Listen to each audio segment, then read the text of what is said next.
Hello, and welcome to our second installment of the world's best fairy tales. The second story that we're going to be reading tonight is a little bit different than what you'd expect from the title. The title is Snow White and Rose Red, a story about two sisters. Now, let's see who we have back here. We have Luigi, we have Miles Morales, we have little Link here. Link dressed as Link. Anyways, you know what? But you know who I think would really like this story? Would be Max the Hedgehog. Because guess what he is holding? He's holding a rose. So I think that would be perfect. Are you ready to hear the story? Here, let's put you right next to our creeper friend here. So that way you can hear the story too. If there's a picture, then I can show you. All right, the story is Snow White and Rose Red. A poor widow once lived in a little cottage, in front of which grew two rose trees, one bearing white roses, the other red. She had two little girls who were just like the two trees. One was called Snow White and the other Rose Red, and they were the sweetest and best children in the world. Rose Red loved to run about the fields and meadows and to pick flowers and catch butterflies, but Snow White sat home with her mother and helped in the household or read aloud to her when there was no work to do. The two children loved each other so dearly that they always walked about hand in hand whenever they went out together, and when Snow White said, "We'll never desert each other," Rose Red answered, "No, not so long as we live." And the mother added, "Whatever one gets, she shall share with her sister." They often roamed about in the woods gathering berries, and no beast ever hurt them. On the contrary, they came up to them in the most confiding manner. The little hare would eat a cabbage leaf from their hands, the deer grazed beside them, the stag would bound past them merrily, and the birds remained on the nearby branches and sang to them. No evil ever befell them. If they forgot about the time and night overtook them, they lay down on the moss and slept till morning, and their mother knew they were quite safe and never felt anxious about them. Once, when they had slept the night in the wood and had been awakened by the morning sun, they perceived a beautiful child in a shining white robe sitting close to their resting place. The figure looked at them kindly, but said nothing and vanished into the wood.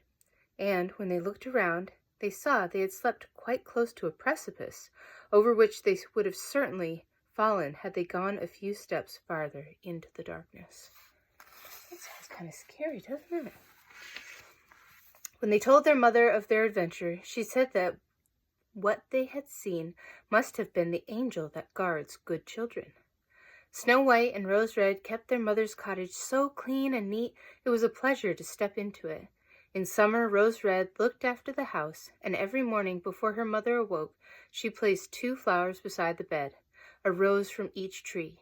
In winter, Snow White lit the fire and put a shining brass kettle on to boil. In the long winter evenings, when the snowflakes fell, their mother would say, "Snow White, go close the shutters." They gathered around the fire while their mother put on her spectacles and read aloud from a big book. The two girls listened and spun quietly. Beside them on the ground lay a little lamb, and behind them perched a little white dove with its head tucked under its wing. One evening, as they sat thus cozily together, someone knocked at the door. The mother said, "Rose Red, open the door quickly. It must be some poor traveler seeking shelter from the snow and cold." Rose Red hastened to unbar the door and thought she saw a poor man standing in the darkness outside. But it was a bear who poked his thick black head through the door. Rose Red screamed aloud and sprang back in terror. The lamb began to bleat, the dove flapped its wings, and Snow White ran and hid behind her mother's bed. But the bear said, "Don't be afraid. I won't hurt you. I'm half frozen and only wish to warm myself a little." "You poor bear," said the mother, "lie down by the fire, but take care not to burn your fur." Then she called, "Snow White and Rose Red, come out. The bear will do you no harm. He is a good, honest creature." So they both came out of their hiding places, and gradually the lamb and dove drew near too, and they all forgot their fear. The bear asked the children to beat the snow out of his fur, and they fetched a brush and scrubbed him till he was dry. Then the beast stretched himself in front of the fire and growled happily and comfortably. The girls soon grew quite playful with him and treated their guest like a big dog. They rolled him about here and there and teased him gaily. As he growled, they only laughed. The bear submitted to everything with the greatest good nature. Only when they went too far, he cried, "Oh, spare my life! Snow White and Rose Red, don't beat your lover dead." When it was time to retire for the night, and the others went to bed, the mother said to the bear, "You can lie there on the hearth. It will be a shelter for you from the wet and cold outside." As soon as day dawned, the children let him out, and he trotted off through the snow into the wood. From this time on, the bear came every evening at the same hour, and lay down by the hearth and let Snow White and Rose Red play what pranks they liked with him. They grew so accustomed to his visits that the door was never locked at night till their friend had made his appearance. When spring came, and all the world outside was green, the bear said one morning to Snow White, "Now I must leave you, and I will not return again the whole summer." "Where are you going, dear bear?" asked Snow White. "I must go to the forest and protect my treasure from the wicked dwarfs. In the winter, when the earth is frozen hard, they remain underground, for they cannot work their way through. But now, when the snow is thawed and the sun has warmed the ground, they come out to spy the land and steal what they can. Anything that falls into their hands and disappears into their caves with them is not easily brought to light again." Snow White was quite sad over their friend's departure.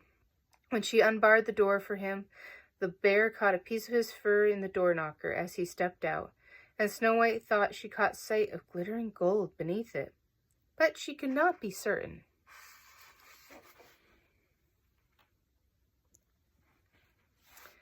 The bear ran hastily away and soon disappeared behind the trees. A short time later, their mother sent the children into the wood to collect brushwood.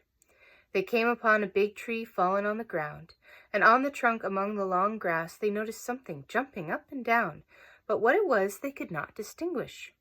When they came closer, they perceived a dwarf with a wizened face and a beard a yard long. The end of the beard was caught in the cleft of a tree, and the little man sprang about like a dog on a chain and did not seem to know what to do. He glared at the girls with his fiery red eyes and screamed out, "What are you standing there for? Come and help me." "What are you doing, little man?" Rose Red asked him. "You stupid, inquisitive goose," replied the little man. "I wanted to split the tree in order to get chips of wood for our kitchen fire. I drove in the wedge, and all was going well, but the wood was so slippery, it suddenly sprang out. There was no time to remove my beautiful white beard, so here I am caught fast. I can't get away, you silly, smooth-faced milk-and-water girls just stand and laugh at me. Ugh, what wretches you are!" The girls did everything in their power, but they could not get the little man's beard out. It was wedged in far too firmly. "I will run and fetch somebody," said Rose Red. "Blockheads!" snapped the dwarf. "What is the good of calling anyone else? You two are already too many for me. Does nothing better occur to you than that idea?" "Do not be so impatient," said Snow White. "I will help you." And taking her scissors out of her pocket, she snipped the end off his beard. As soon as the dwarf was free, he seized a bag full of gold which was hidden among the roots of the tree, and muttered aloud, "Curse those rude wretches, cutting off a piece of my splendid beard." With these words, he swung the bag over his back and disappeared without another look at the children. A few days later, Snow White and Rose Red went out to catch some fish for supper. As they approached the stream, they saw something which looked like an enormous grasshopper, springing toward the water as if it were going to jump in. They ran forward and recognized their old friend, the dwarf. "Where are you going?" asked Rose Red. "You are surely not going to jump into the water." "I am no such a fool," screamed the dwarf. "What, that wretched fish is trying to drag me in." The little man had been sitting on the bank fishing, when the wind had unfortunately entangled his beard in the line. Immediately afterward, a big fish bit, but the feeble little creature had no strength to pull it out, and the fish was dragging the dwarf with him. He clung with all his might to every rush and blade of grass, but it did not help him much. He had to follow every movement of the fish, and was in great danger of being dragged into the water. The girls had come at just the right moment. They held him firm and did all they could to disentangle his beard from the line, but in vain, for beard and line were hopelessly in a hopeless muddle. Nothing remained but to produce the scissors and cut the beard, and a small part of it was sacrificed. When the dwarf saw what they were doing, the ungrateful little man yelled, "Do you call that manners to disfigure a fellow's face? It wasn't enough that you shortened my beard before, but now you cut off the best bit of it. I wouldn't dare show myself like this before my own people. I wish you'd never come at all." Then he picked up a sack of pearls that lay among the rushes, and, without saying another word, he dragged it away and disappeared behind a stone. Soon after this, the mother sent the two girls to the town to buy needles, thread, laces, and ribbons. The road led over a field where huge boulders of rock lay scattered. As they walked along, they saw a big bird hovering in the air, circling slowly above them, but always descending lower, till at last it settled on a rock not far from them. Immediately afterward, they heard a sharp, piercing cry. "Oh, my goodness. Look at this. What do you think is going on here? Looks like somebody we might know." They ran forward and saw with horror that the eagle had pounced on their old friend the dwarf and was about to carry him off. The tender-hearted girl seized hold of the little man and struggled so long with the bird that at last he let go of his prey. When the dwarf had recovered from the first shock, he screamed in his screeching voice, "Couldn't you have treated me more carefully? You've torn my fine little coat all to shreds. Awkward hussies that you are!" And he took up a bag of precious stones and vanished under the rocks into his cave.